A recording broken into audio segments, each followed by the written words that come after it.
എന്തെങ്കിലും വിവരം കിട്ടിയോ? ശ്രമിക്കുന്നുണ്ട്. എല്ലാ സ്റ്റേഷനുകളിലേക്കും മെസ്സേജ് പാസ് ചെയ്തിട്ടുണ്ട്. അതുപോലെ തന്നെ റെയിൽവേ സ്റ്റേഷനുകളിലും ബസ് സ്റ്റാൻഡുകളിലുമെല്ലാം തിരയുന്നുണ്ട്. കുട്ടി എവിടെയാണെന്ന് കണ്ടുപിടിക്കാൻ പറ്റും. ഈ അരവിന്ദാക്ഷനും ഗീതുവിനും പങ്കുണ്ടെങ്കിൽ അവരെ ശരിക്കൊന്ന് ചോദ്യം ചെയ്താൽ പോരെ സർ? അതിന് ഞാൻ ശ്രമിക്കാഞ്ഞിട്ടല്ല സിദ്ധാർത്ഥ, കാര്യമില്ല. തിരിച്ചും മറിച്ചുമൊക്കെ ഞാൻ ചോദിച്ചു. രണ്ടുപേരെയും മാറ്റി നിർത്തി പ്രത്യേകം ക്വസ്റ്റ്യൻ ചെയ്തു. അവർക്ക് കൂടുതലൊന്നും അറിയില്ല.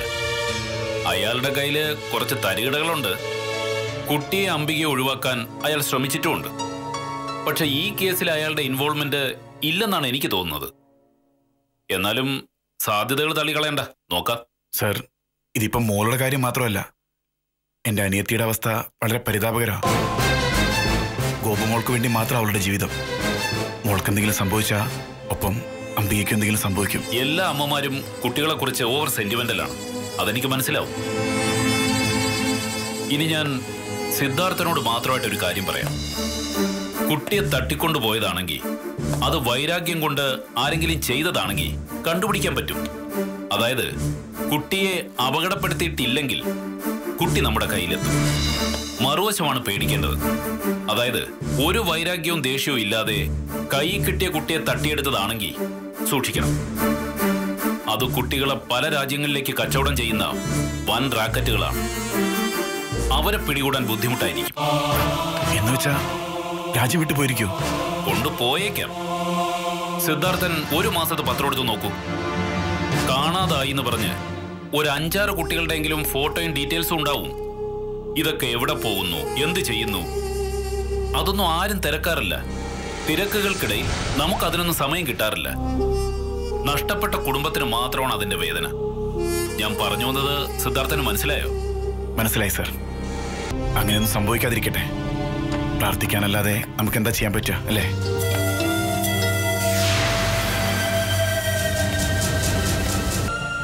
കരയാതെ മോളെ, കുഞ്ഞിനൊന്നും സംഭവിക്കില്ല. നമുക്ക് തിരിച്ചു കിട്ടും. ഈശ്വരൻ നമ്മളെ കൈവിടിയില്ല. എനിക്ക് ഈശ്വരനിലുള്ള വിശ്വാസമൊക്കെ പോയി അമ്മ. ജനിച്ച കാലം മുതൽ ഇന്നീ നിമിഷം വരെ നഷ്ടങ്ങൾ മാത്രമേ എനിക്ക് ഉണ്ടായിട്ടുള്ളൂ. ഈ ജന്മം കൊണ്ട് എനിക്കും പ്രയോജനമില്ല, ആർക്കും പ്രയോജനമില്ല. ഗോപുമോളായിരുന്നു എന്റെ ജീവിതത്തിലെ ഏക പ്രതീക്ഷ. അത് നഷ്ടപ്പെട്ട ഈ ജീവിതം ഞാൻ അങ്ങ് അവസാനിപ്പിക്കും. എന്തിനാ വെറുതെ ജീവിച്ചിരിക്കുന്നത്? അങ്ങനെ ദൈവദോഷമൊന്നും പറയരുത്. മരണമാണോ എല്ലാത്തിന്റെ പ്രതിവിധി?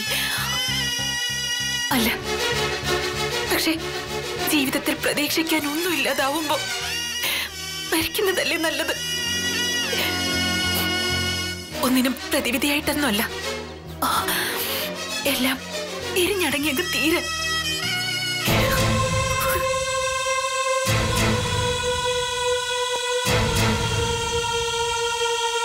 മിണ്ടരുത്, മിണ്ടിയ കൊള്ളു എന്റെ കയ്യിൽ. ചെയ്യണ്ട. ആവശ്യപ്പെട്ട പണം കൊണ്ടുവന്ന് തന്നാൽ കുട്ടിയെ മടക്കി കൊടുക്കണം. എന്നോട് ഡീൽ തെറ്റിച്ചതിന് പകരം മറ്റൊരു ഡീൽ, അത്രയും വിചാരിച്ചാ മതി. പണം കൊണ്ടുവരുമെന്ന് ഉറപ്പുണ്ടോ? ഉറപ്പ് പറഞ്ഞു. കൊണ്ടുവന്നില്ലെങ്കിലോ? കൊണ്ടുവന്നില്ല എങ്കിൽ ഉറപ്പായും അവർ പോലീസിനെ അറിയിക്കും. ഇവിടം നമുക്ക് ഒരിക്കലും സേഫ് അല്ല സുഗന്ധി. അതിനു മുമ്പ് നമുക്ക് രക്ഷപ്പെടണം. കുട്ടി എന്ത് ചെയ്യും? അങ്ങനെ ഒരു അവസ്ഥ വന്നാൽ കുട്ടിയും കൊണ്ട് രക്ഷപ്പെടാൻ പറ്റില്ല. ഒന്നുകിൽ കൊന്നുകളയണം, അല്ലെങ്കിൽ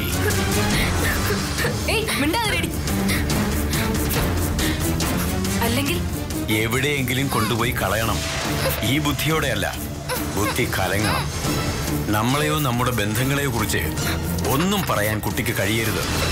ആദ്യം പണം കൊണ്ടുവരുമെന്ന് നോക്കട്ടെ, ബാക്കി പിന്നീട് ആലോചിക്കാം.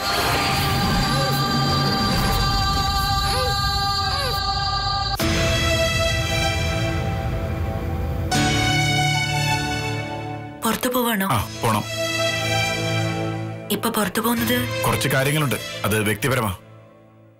എന്നോട് പറഞ്ഞൂടെ? എനിക്കൊരു പെങ്ങളുണ്ട്, അംബിക. അറിയാമോ? അവളുടെ കുട്ടി മിസ്സിംഗാ. അതറിയാമോ? അറിയാം. ഈ ജീവിതത്തിൽ നിന്റെ ഏറ്റവും വലിയ ആഗ്രഹം ഒരു കുഞ്ഞുണ്ടാവുക എന്നുള്ളതാ, ശരിയല്ലേ? അതും ഇതുമായിട്ട് ബന്ധമുണ്ട്. നിനക്കൊരു കുഞ്ഞുണ്ടായി, നീ അതിനെ താലോലിച്ച് കഴിയും മുമ്പ് ആരെങ്കിലും കട്ടെടുത്തോണ്ട് പോയാ നിന്റെ അവസ്ഥ എന്തായിരിക്കും? ഞാൻ മരിച്ചു പോവും. അതെ, സങ്കടം സഹിക്കാൻ വയ്യാതെ നീ നെഞ്ചുപൊട്ടി മരിക്കും. കാരണം ഒരമ്മയ്ക്കും തന്റെ കുഞ്ഞോളം പ്രിയപ്പെട്ട ആരും ഈ ഭൂമിയിൽ ഉണ്ടാവില്ല. അംബിക ഈ അവസ്ഥയില. താലോലിച്ച് കഴിയും മുമ്പേ ആരുടെയോ കയ്യിൽ അകപ്പെട്ടു പോയ ആ കുഞ്ഞിനെ എങ്ങനെയെങ്കിലും കണ്ടുപിടിക്കണം. ഞാനൊന്നുകൂടെ സ്റ്റേഷനിൽ പോയിട്ട് വിവരം തിരക്കട്ടെ. സിദ്ധു, എന്നോടൊന്നും ചോദിക്കാനില്ലേ സിദ്ധുവിന്? ഇല്ല. ഉണ്ട്, എനിക്കറിയാം. ഞാനൊരു തെറ്റ് ചെയ്തിട്ടുണ്ട്. സാരമില്ല, നമ്മൾ ചെയ്തത് തെറ്റാണെന്ന് ബോധ്യപ്പെടുന്നത് തന്നെ ഒരു വലിയ പ്രായശ്ചിത്തമാ. ഈ അവഗണന എനിക്ക് സഹിക്കാനാവാത്തത്. എന്നോടൊന്ന് ദേഷ്യപ്പെട്ടൂടെ സിദ്ധാർത്ഥന്? ബഹളം വെക്കുകയും തല്ലുകയും ചെയ്യുന്ന ഭർത്താക്കന്മാരുടെ കൂട്ടത്തിൽ പെടില്ല ഞാൻ. അതായതിലും ഭേദം. അംബിക ഫോണിൽ വിളിച്ചപ്പോ ഞാൻ അറ്റൻഡ് ചെയ്തിരുന്നു. കുട്ടിയെ കാണാനില്ലെന്ന് പറഞ്ഞപ്പോ അതിത്ര സീരിയസ് ആയിരിക്കുമെന്ന് വിചാരിച്ചില്ല. പിന്നെ അപ്പോഴത്തെ ആ മൂഡില് സിദ്ധുവിനൊപ്പം പുറത്തു പോകാനുള്ള സന്തോഷത്തിലായിരുന്നു ഞാൻ. ആ സന്തോഷം കളയാൻ തോന്നിയില്ല സിദ്ധു.